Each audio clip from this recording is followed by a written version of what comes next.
Qu'est-ce que ça fait les gars de réaliser ses rêves? Est-ce que c'est vraiment si important que ça?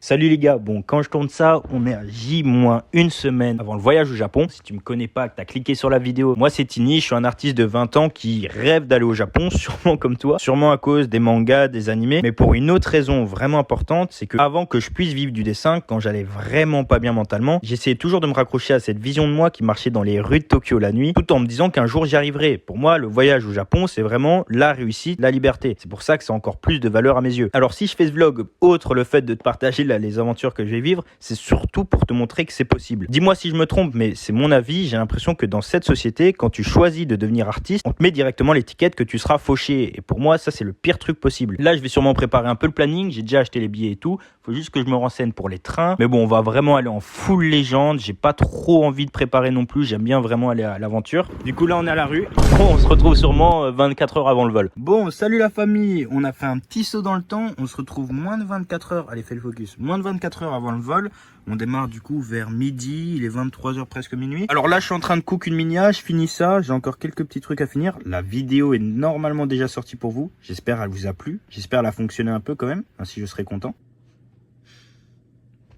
Et on se prépare tout doucement. Du coup, ce que je vais faire dans le voyage, on va faire Tokyo, on va faire Kyoto et Osaka. Bon, les trois villes un peu majeures, je pense. Normalement, j'avais envie de faire Hiroshima, mais le problème, c'est que c'est tellement bas dans le Japon. Du coup, ça va être un gros problème. Et on finira le voyage avec Osaka, qui a l'air aussi génial. Bon, Kyoto, de ce que j'ai compris, c'est plus pour les monuments. Et Osaka, en réalité, je sais pas trop grand-chose, mais ça avait l'air génial. Je pense qu'on se revoit, on sera à Tokyo. Et bisous!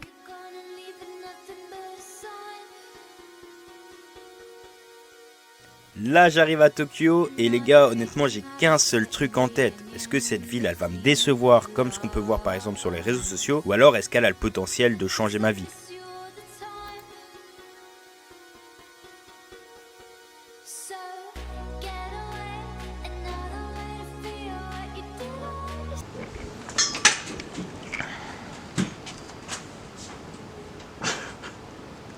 Ils sont tellement amoureux, tous les deux. Là, je vais directement à Shibuya et clairement, c'est l'endroit qu'on m'a le plus vendu et what the fuck, j'ai jamais vu ça. Il y avait tellement de monde les gars, mais vraiment c'était effrayant.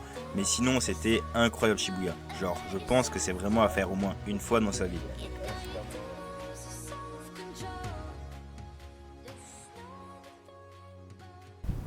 Là, je rentre, aucune idée d'où c'est. Là, je suis perdu complet. Bizarrement, c'est à ce moment-là qu'il m'est arrivé quelque chose qui m'était jamais arrivé auparavant. Je m'étais jamais autant senti en vie qu'à ce moment-là. Je sais pas, c'est dans ces moments-là que je suis tellement heureux d'être en vie. Après, comment tu veux pas être heureux quand t'es au Japon, c'est une dinguerie quand même, mais bon. J'ai l'impression que tout le travail que je fais, tous les jours, c'est là vraiment où je vois les résultats. C'est à ces moments-là précis, ces moments où je sais pas, je me sens tellement vivant que je me dis tous les jours où c'est pas que je m'amuse pas, mais tous les jours où je prends pas vraiment de plaisir, mais ils ont tellement de sens. C'est vraiment ça, ils ont tellement de sens. Quand tu vis des situations pareilles que tu peux te permettre de... Ah c'est bon. Quand tu peux te permettre de partir 2 semaines comme ça au Japon, sans réelle responsabilité, ce fruit de la liberté, je sais pas, moi je pense que c'est vraiment le truc qui me fait me lever le matin, me fait vivre. Putain, je parle vraiment comme un ancien, mais bon. On va essayer d'aller couper ses cheveux de fou là. Parce que oui, je vous ai pas dit, mais si à la base je suis perdu, c'est parce que j'ai été acheter un putain de rasoir à mon meilleur ami qui a pété un câble, j'ai pas d'autre mot. Là, c'est une grosse connerie qui se passe là. Oh là là. Non mais non mais... Oh mon dieu. Oh là là là là. Mais ça va jamais repousser. T'as enlevé la racine.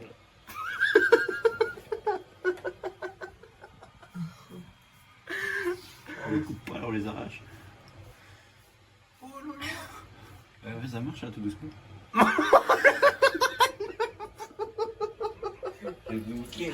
Pour le jour 2, je vous ai pas dit, mais j'ai fêté mon anniversaire là-bas. Du coup, on est parti faire des petites conneries. On est chaud, hein.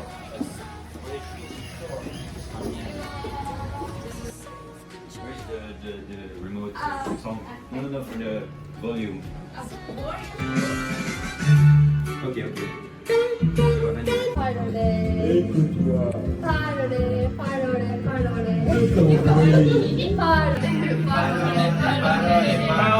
Paroles et encore des paroles. Bon, après ça, on a été manger un bon cheesecake. À savoir que le cheesecake, c'est quand même ma pâtisserie préférée. Dans un immense parc sur les toits de Shibuya.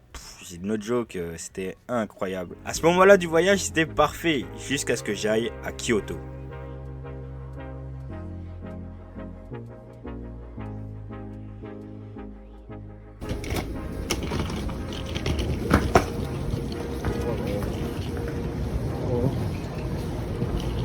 Bon, arrive à Kyoto, là on va rejoindre le Airbnb. Ok, normalement on est proche de l'appart. On est dans une ruelle de fou là. Oh là là là là.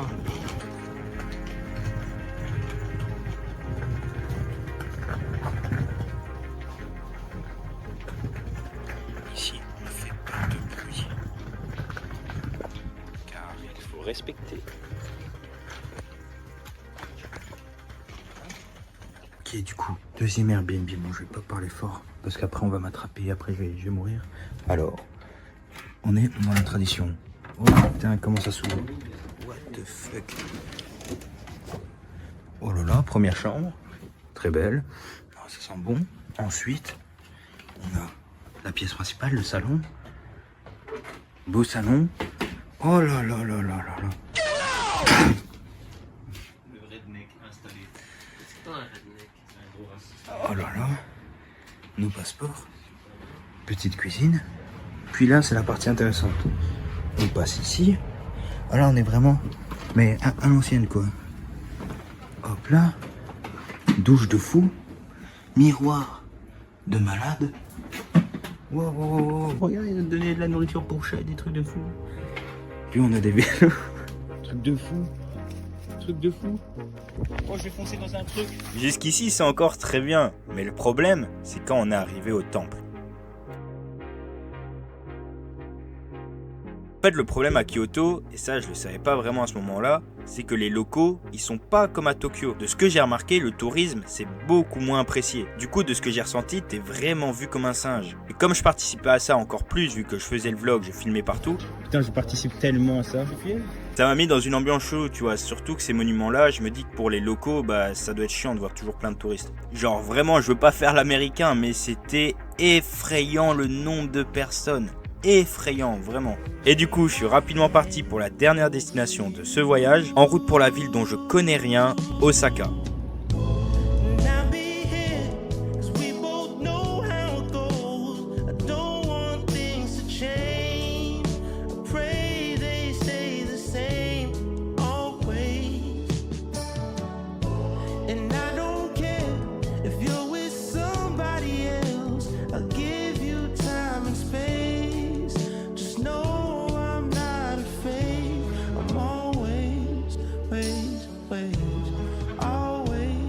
Bon, du coup, qu'est-ce qu'on ressent quand on réalise ses rêves? Bon les gars, là c'est l'avant-dernier jour, on est retourné à Tokyo. Je suis malade comme un chien, c'est fou. Mais au moins ça envoie de baiser. Franchement, je sais pas quoi dire, hein, ce voyage, c'était quelque chose.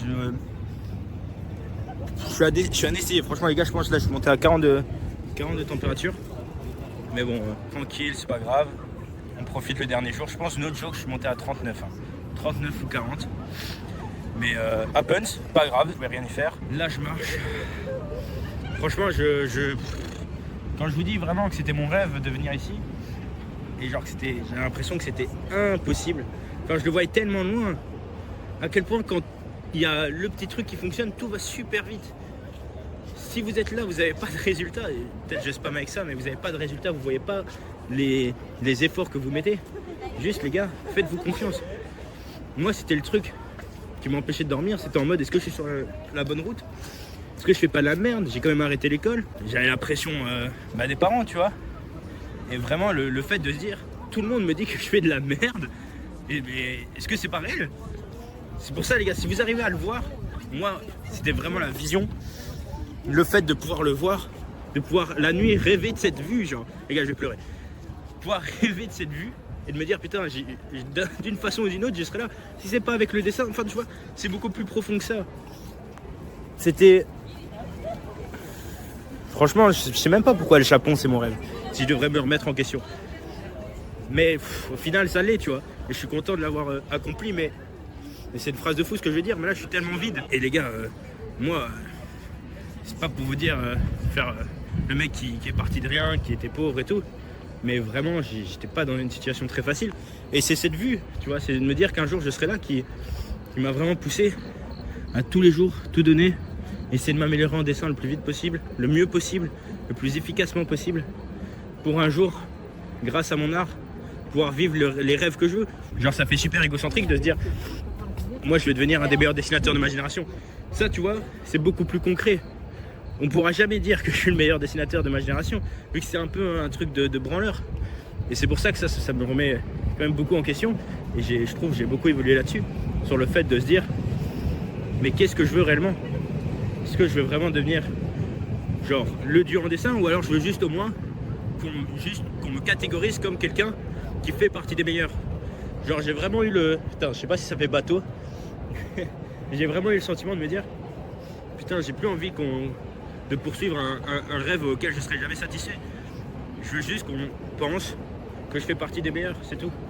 Et pouvoir surtout voyager, les gars, c'est trop dingue de voyager. C'est pour ça qu'il faut faire de l'argent. Et ça, on vous le dit peut-être pas assez, mais un artiste peut très bien gagner sa vie. Faut pas croire tout ce qu'on dit, ouais, t'es artiste, t'es pauvre d'office, faut accepter, c'est ton art, tu dois d'abord mettre la passion en premier. Mais non, mais que dalle, les gars, que dalle. J'aime pas quand ça fait égocentrique comme ça, mais tu peux tout réussir si t'arrives à le voir. Pour moi, ça part vraiment de la vision. Si toi t'y crois, c'est parfait. Mais moi, je me suis toujours dit que je ferais tellement d'argent avec le dessin. Je me suis jamais dit que je prenais le chemin du dessin et que j'allais finir broke, que j'allais finir pauvre. Non, je me suis dit, je ferai les deux. Nique sa mère, je trouverai une solution. Bon, je sais pas si ce sera la fin du vlog, ça, de toute façon. Mais bon, j'espère que ça vous a plu. Je sais pas, là, j'ai pas encore commencé le montage. Mais j'ai essayé de faire ça bien, vous faire voyager un peu. Pour ceux qui ont peut-être pas la chance, vous faire découvrir à travers mon voyage. J'espère que ça va vous plaire. J'espère que ça vous a plu. Et bisous.